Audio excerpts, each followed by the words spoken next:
ओ Neeraj ji, professor Neeraj ji Jain अपना प्रश्न कर रहे हैं और उसके बाद में प्रतीक जी जैन सूरत जो गुणायतन के ट्रस्टी हैं तैयार है। मुनिश्री के चरणों में बारंबार नमोस्तु करते हुए और क्षुल्लक जी महाराज को इच्छा भी करते हुए प्रश्न है महाराज श्री हॉस्टल वार्डन शिक्षण प्रशासन के रूप में 20 वर्षों के दौरान हजारों युवकों से मेरा प्रत्यक्ष नाता रहा है। उस दौरान मैंने युवकों को 4 मेन स्टेक होल्डर्स के बीच में टचिंग पाया है। एक शिक्षक है, संस्था है और शासन है और माँ बाप हैं।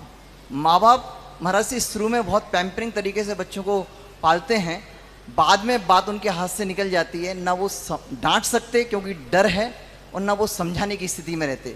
शिक्षक और शिक्षण संस्थाएं अपने प्रोफेशनल गोल से बंधे हुए हैं और स्वायत्तता भी बहुत कम है बच्चों को डील करने के लिए। शासन के बारे में चिरपरिचित हम सभी लोग हैं। मेरा प्रश्न ये महाराज श्री, यदि युवक ऐसी स्थिति में भटकाव में हों तो उनका स्थितिकरण, क्योंकि तीव्र गति से अनियंत्रित तरीके से भटकाव हो रहा है, तो उनका स्थितिकरण कैसे हो महाराज श्री, शंका का समाधान करें। आपने बहुत गंभीर सवाल खड़ा किया और ये भटकाव बड़े चिंता का विषय।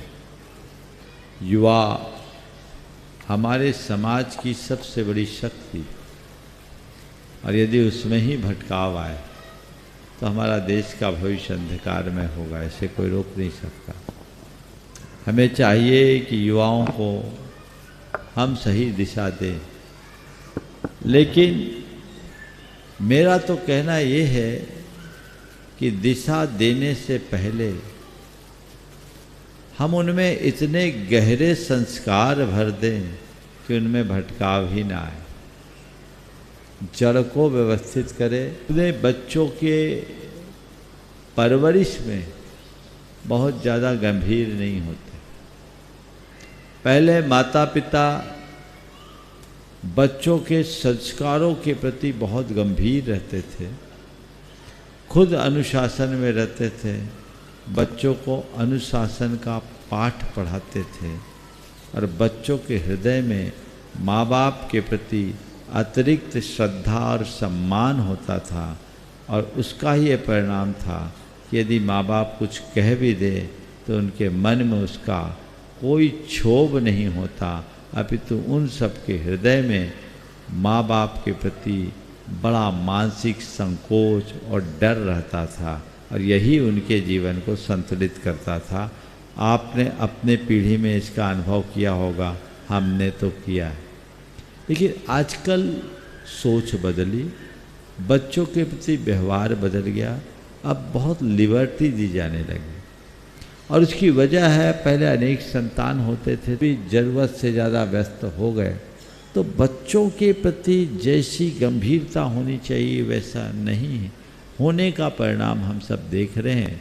ये जायते तु 16 वर्षे मित्रवत समाचरित, ये नीति के वचन है कि 4 वर्ष तक बच्चे को खूब लाड प्यार से रखो और उसके बाद के 10 सालों में उन पर पूरा नियंत्रण रखो और जब बच्चा 16 साल का हो जाए तो उसे बच्चे की तरह देखने की जगह मित्र की तरह देखो, ये व्यवहार रहता है। अब लालिय चतुर्वर्षानी अच्छा है, पर मैं ये जरूर कहूँगा बच्चों को अनुशासन प्रिय बनाना बहुत जरूरी है। उनमें एक प्रकार का आत्मानुशासन हो। अगर घर परिवार से ही ऐसा वातावरण बने तो फिर ऊपर की चीज़ें भी ठीक हो सकती। आज उच्च शिक्षा में जाने के बाद भटकाव तेजी से आता है, पर इसके पीछे में शिक्षा संस्थान को उतना दोषी नहीं बनाता, क्योंकि पुराने लोग भी उच्च शिक्षा ग्रहण किया, आपने स्वयं ने उच्च शिक्षा ग्रहण की। हो सकता है जिस कॉलेज में आप पढ़ा रहे हैं या जिस यूनिवर्सिटी से आप जुड़े हैं, हो सकता है आपकी पढ़ाई भी वहीं हुई हो, शायद ऐसा भी हो सकता है। वही है, चलिए नहीं हुई हो लेकिन हुई हो, आपकी पीढ़ी के लोग वहाँ पढ़े हो। उनके काल में वैसा भटकाव तो नहीं था, आज ये भटकाव क्यों?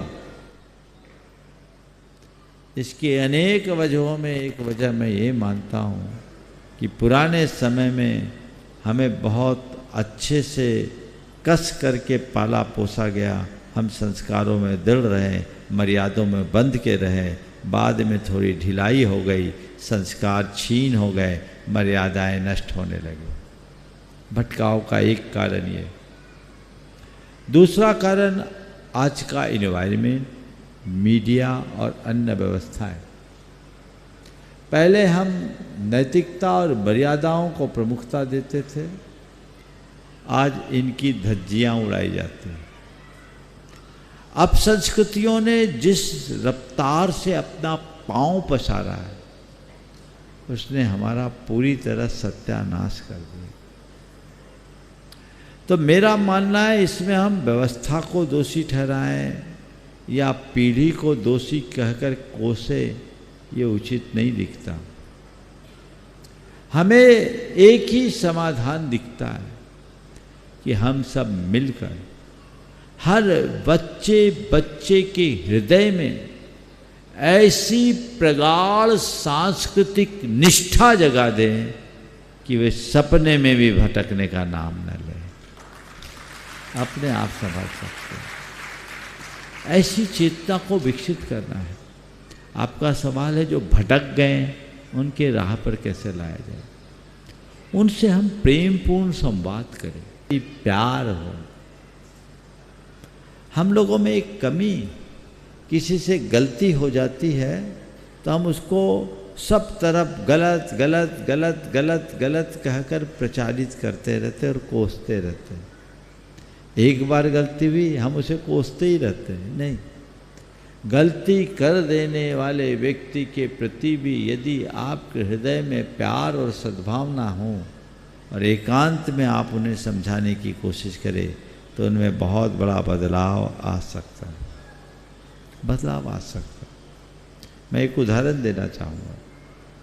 एक युवक जो बहुत संस्कारित था, उच्च शिक्षा में गया, एडिक्शन में फंस गया। इंजीनियरिंग का छात्र था। दोस्तों की संगति बहकावे में आकर खुद की दुर्बलता तो थी, भटक गया। उसके माँ बाप बहुत परेशान थे। मुझसे बताया, बोले महाराज जी हम लोग इसको बोलते हैं, हमारे सामने हाँ कह देता है, पर उसका रवैया वही होता है। आपके पास बहुत आशा से लेकर आए, आप कोई रास्ता बताओ।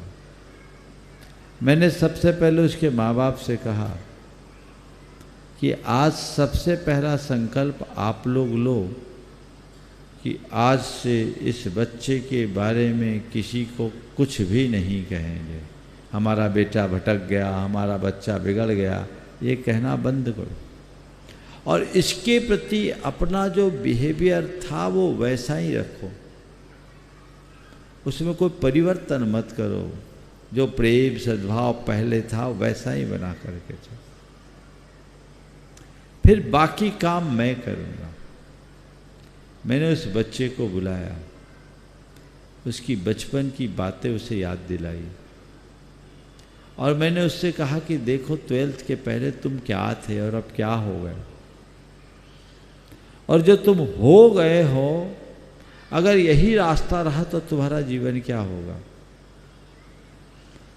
मैं तुम्हारे अंदर एक बड़ा सुंदर रूप देख रहा हूँ, लेकिन मुझे लग रहा है कि तुम खुद कली को खिलने से पहले कुचल रहे हो, तुम्हें सावधान होना चाहिए।